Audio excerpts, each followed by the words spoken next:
यार अलीम, बड़ा तकल्लुफ कर दिया भाई तुमने, है? यार जमील, तकल्लुफ कैसा भाई, बरसों से साथ रह रहे हैं, बच्चे हमारे यहीं बड़े हुए हैं, दुख सुख के साथ ही हैं हम लोग। मुझे खुशी आज इस बात की है कि जमील भाई ने काम का खर्च किया और हमें कंपनी दी।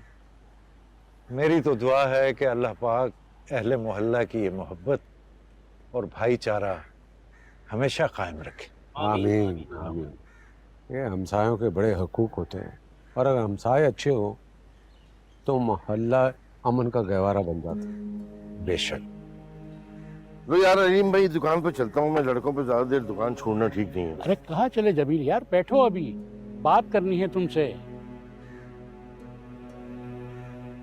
वो तो जब मुझे दावत पे बुलाया था तो अंदाजा हो गया था। मेरा ख्याल है बगैर किसी तमीज के अगर शुरू करनी है बात तो करें। भाई मौलाना साहब, मेरी दरख्वास्त जो है वो जमील के आगे पेश करें, हमें खुशी होगी इस बात। जमील मियाँ, बात यह है कि इस्लाम में सिला रहमी पर बहुत जोर दिया गया है, और मैं पहले भी ये कोशिश कर चुका हूं अपनी तरफ से। अब सबकी मुश्तरका दरखास्त ये है कि मोमिन के सिलसिले में तुम अपनी राय बदल दो तो बहुत अच्छा होगा। जमील भाई, मोमिन इस मोहल्ले का बेटा है, उसकी अखलाक और फर्माबरदारी का पूरा मोहल्ला कायल है।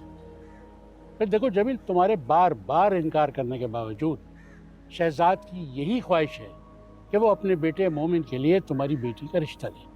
और देखो ना, अपने खून की यही तो एक अच्छाई है कि उसे तुम्हारी बेटी का एहसास है। भाई, अगर बात यह भी है कि बेटी अगर इस रिश्ते पर राजी नहीं है तो बिला वजह इस पर डटे रहना कोई समझदारी की बात तो नहीं, बिला जवाज है ये सारा कुछ। देखिए, ज्यादा फिक्र वाली बात तो ये है कि जिस लड़के से आशी का रिश्ता तय हुआ है वो लड़का आशी के काबिल ही नहीं है। उस लड़के ने जमील को ऐसा अपना गर्विदा बनाया है कि हमारी कोई दलील ही नहीं सुनता ही। जमील मियां, देखो, तुम्हारी बेटी हम सबकी बेटी है, हम उसकी खुशी के लिए कोशां भी हैं और दुआ गो भी हैं। और बेटियां अगर जबरी फैसलों को तस्लीम कर भी लें तो सारी उम्र गमज़दा रहती हैं, और ये दुख मां बाप की कमर तोड़ देता।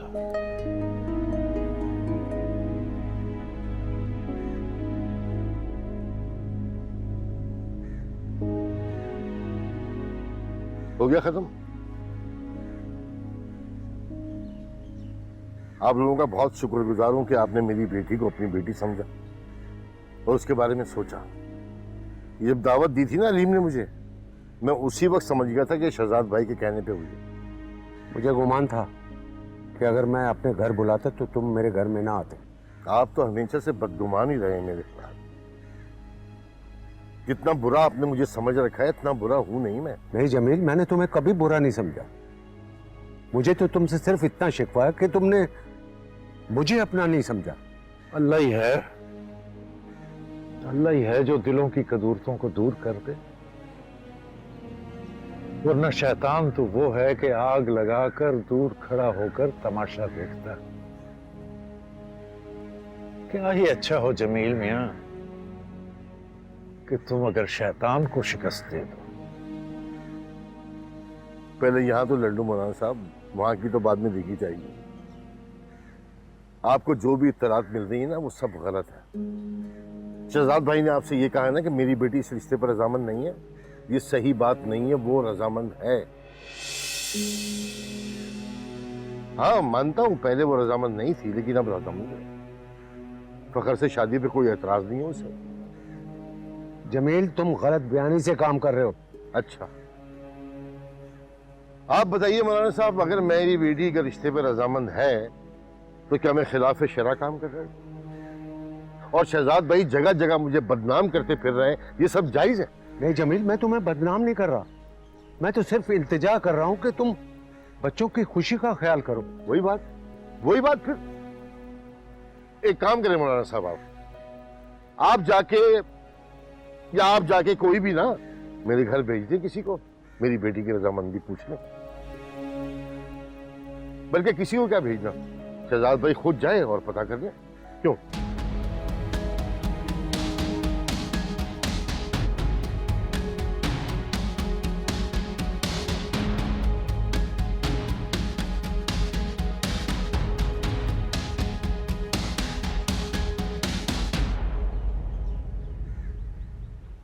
ठीक है जमील मियां, आपकी बात मुनासिब है। शहजाद मियां, आप यूं कीजिए कि बच्ची से मिलकर उसकी रजामंदी मालूम करें। अगर बच्ची अपने इस रिश्ते पर राजी है तो आप भी इसको अल्लाह की रजा समझकर कबूल कर लीजिए।